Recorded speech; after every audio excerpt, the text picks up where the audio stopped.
Bonsoir, bonjour. Je dis bonsoir parce que c'est la nuit tombée, il fait bien noir dehors et c'est le temps d'aller se coucher.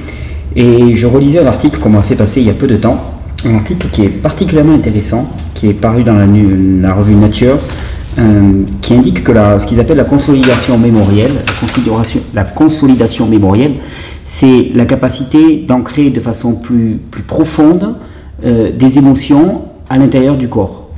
Et à l'intérieur de la psyché humaine. Et ce qui fait qu'une fois qu'elles ont été consolidées, ces mémoires et ces émotions, eh bien, elles sont plus difficiles à faire extirper si telle est notre volonté. Et donc, ils se sont rendus compte que la consolidation mémorielle, eh bien, elle avait lieu particulièrement pendant le sommeil. Et que finalement, eh bien, le fait d'éprouver des émotions particulièrement violentes et destructrices pour le corps, des émotions qu'on va dire négatives, alors je sais bien qu'il y a certaines personnes qui n'aiment pas le terme de négatif, mais il y a des émotions comme la colère, la jalousie, qui sont destructrices, qui sont cataboliques pour le corps, qui président à une grosse libération de produits acides, à une acidification globale du corps. Et bien que le fait de passer une nuit après avoir éprouvé ces émotions sans être arrivé à s'en extirper, eh bien, conduisait à une consolidation mémorielle de ces émotions qui faisait qu'ensuite, eh bien, leur effet destructeur sous-jacent dans le corps était d'autant plus difficile à juguler, d'autant plus difficile à combattre. Qu'est-ce que ça veut dire? Ça veut dire même que on estime que pour des victimes de traumatisme, il vaudrait mieux les empêcher de dormir plutôt que les faire s'endormir sur leur traumatisme.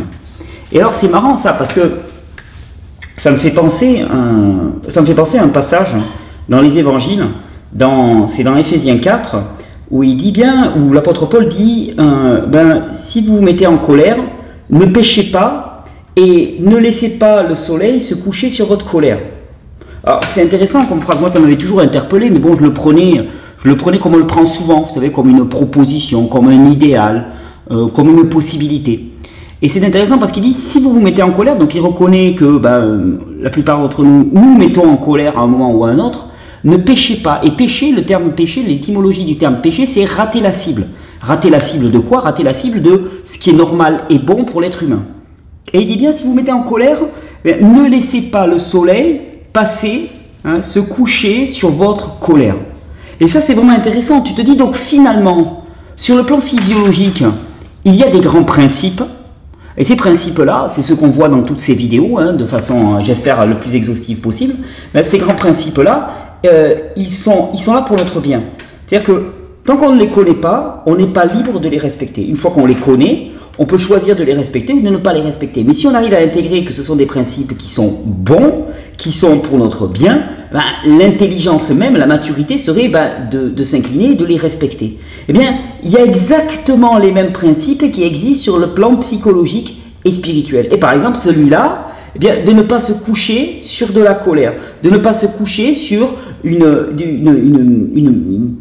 agressivité vis-à-vis de quelqu'un et ne pas rester avec ça avant d'aller se coucher. Pourquoi? Parce que sinon c'est ancré en nous et ce type d'émotion ancrée en nous peut faire un travail destructeur, vous savez, un peu comme un feu qui couve sous la cendre, qui est absolument délétère pour l'individu. D'ailleurs, on ne se rend pas compte, moi j'en témoigne parce que c'est lié aussi à mon histoire de vie, on ne se rend pas compte à quel point tout ce que... Alors le terme est fortement connoté, donc il y a beaucoup de personnes qui vont réagir à ce terme-là, pourtant j'en trouve pas de meilleur pour l'exprimer. Tous ces péchés au sens de rater la cible, et rater la cible c'est quoi? C'est une déviance par rapport à ce qui est bon pour nous. Tous ces péchés qui sont accumulés, qui sont tus, et puis on se dit ouais, personne ne nous voit. Il y a des tas de choses, on sait très bien, on le fait, et on sait très bien que c'est pas bon de le faire. Mais en même temps, on se dit, ouais, bon, personne ne voit, je m'arrange avec mes petits péchés, et puis ça passe ni vu ni connu. Non, ça passe ni vu ni connu. Alors si tu es croyant, tu te dis, non, ça passe pas ni vu ni connu, parce qu'il y a Dieu qui le voit. Mais même si tu n'es pas croyant, peu importe. Si tu n'es pas croyant, eh bien, il est temps maintenant de savoir que toutes ces petites déviances, eh bien, sont internalisées, surtout si tu te couches dessus, si tu les laisses se consolider au niveau mémoriel. Et toutes ces petites déviances, comme je l'avais indiqué dans ma vidéo qui s'appelait Repentance, au mois de décembre dernier, eh bien, toutes ces petites déviances par rapport à ce qui est bon pour l'individu, eh bien, vont littéralement te consumer de l'intérieur. Moi, c'est ce que j'ai vécu à une époque de ma vie.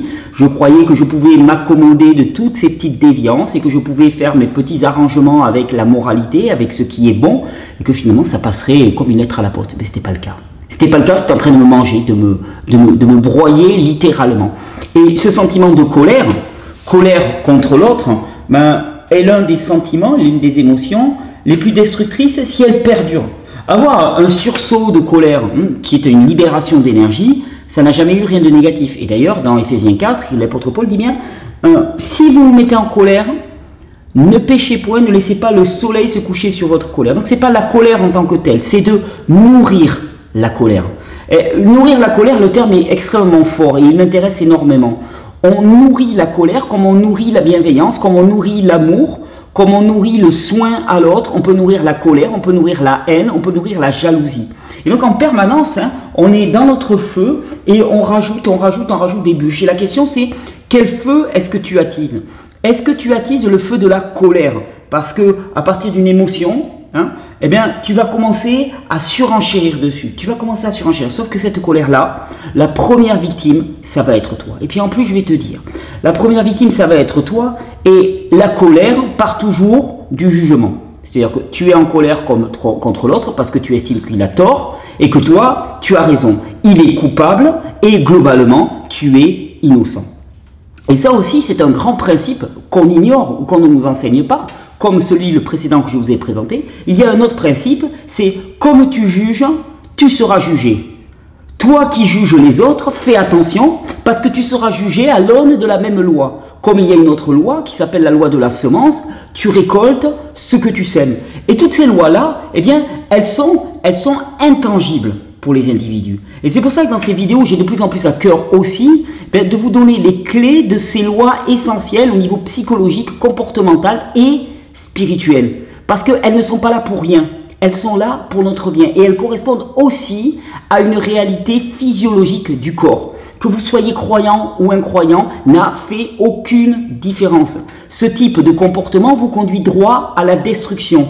Peu importe que l'autre soit soi-disant coupable et que vous soyez innocent, peu importe que l'autre ait soi-disant nuit à vos intérêts, à votre personne et que vous, non, il n'empêche, la colère vous détruira si vous endormez dessus. La haine vous détruira si vous restez dessus. La jalousie vous détruira si vous l'alimentez, si vous donnez des bûches à la jalousie. La jalousie, la culpabilité, la vénalité, l'insatisfaction aussi. Le foyer de l'insatisfaction, ce qui fait qu'on n'est jamais content avec ce que l'on a. C'est pas bon. Ah, si j'avais ça. Ah, si je pouvais avoir mieux. Ah, si mon épouse était comme ça. Ah, si ma bagnole était comme ci, comme ça. Ah, si mon travail était comme ça. Ah, si mes enfants étaient comme ça. Et ce foyer de l'insatisfaction qu'on nourrit, comme ce foyer de la colère et de la haine, eh bien, on a l'impression qu'il nous permet d'extérioriser. On se dit, voilà, on se lâche d'une certaine manière, puis après ça va partir, mais en vérité, ça ne part jamais. La colère, si tu l'alimentes, elle ne fait que grandir, elle ne disparaît pas, elle ne fait que grandir. C'est une illusion profonde du malin de nous faire croire que en alimentant ce feu et en le laissant sortir, eh bien, au final, il va diminuer. C'est juste l'inverse, et vous le constatez dans votre vie de tous les jours. Alors là, c'est le temps d'aller se coucher, et je me dis, chaque soir, ça serait un petit peu le temps de la repentance et du pardon. Le temps de regarder et de considérer tous nos actes de la journée, de se dire, voilà, comment est-ce que je me suis comporté avec cette personne? Oh, ok, non, là, je ne me suis pas comporté. Je vais lui demander pardon. Je vais lui demander sincèrement pardon. Et là, cette personne-là, j'ai retenu ce qu'elle a fait contre moi. Et puis, je la rends coupable pour ça. Ouais, non, mais d'accord, non, mais on va arrêter. Parce que je serai jugé comme je la juge. Parce que la colère sur laquelle je vais me coucher va me détruire toute cette nuit. Parce que je me crois innocent et l'autre coupable. Or, c'est une illusion totale. Et donc chaque soir, prendre le temps comme une hygiène de vie particulièrement adaptée, prendre le temps d'avoir ce mouvement de retour sur son comportement, retour sur ses pensées, et se poser la question, voilà, je sais ce qui est bon, je sais quelle est la droite ligne, et puis si je ne le sais pas, c'est très facile de se référer, je vous citais Éphésiens, ça s'appelle les évangiles, c'est un manuel aussi de lois essentielles à la physiologie humaine et au bon fonctionnement de l'humain qui est juste parfait. Et de regarder un petit peu ces lois, ces principes, c'est-à-dire, ok, à quel moment je suis dans les clous, à quel moment je ne le suis pas. Et quand je ne le suis pas, je sais très bien qu'il y a une première victime. C'est moi, c'est Bibi. Alors, que le soleil ne se couche pas sur votre colère, là le soleil il est couché depuis un bon petit moment, mais il n'est jamais trop tard. Il n'est jamais trop tard pour revenir sur nos comportements. Il n'est jamais trop tard pour s'humilier, pour mettre le genou à terre et reconnaître que notre comportement est totalement inapproprié et inadéquat. Parce que de toute façon, rien ne peut justifier autre chose comme réponse que l'amour. Rien ne peut justifier autre chose comme réponse que l'amour. Aucune agression, aucune altercation ne peut justifier que nous répondions par la même agressivité. Jamais.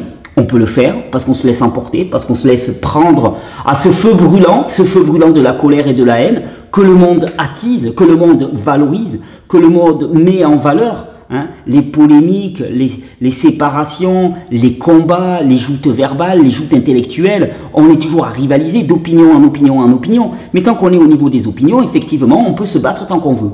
Quand on est au niveau des principes, il n'y a plus de combat possible.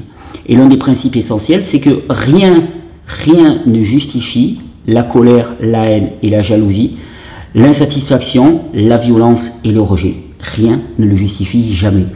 Et si c'est le soir, je crois qu'il est temps de réfléchir un petit peu à nos comportements de la journée, parce que sinon, ces comportements, ils vont te manger de l'intérieur. Je vous souhaite une bonne régénération. Là, on rentre en période de stage pour moi, donc je ne sais pas comment ça va se passer pour les vidéos. Peut-être qu'il y en aura beaucoup, peut-être qu'il n'y en aura pas du tout.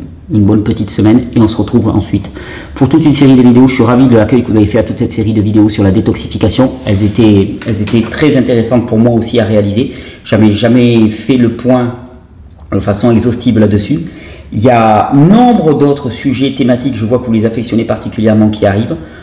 C'est prévu pour le mois de février. Pour le mois de février, ce sera aussi les 6 ans de Régénère, le 11 février. Je ne sais toujours pas ce qu'on va faire, mais on va faire quelque chose. On va fêter ça dignement.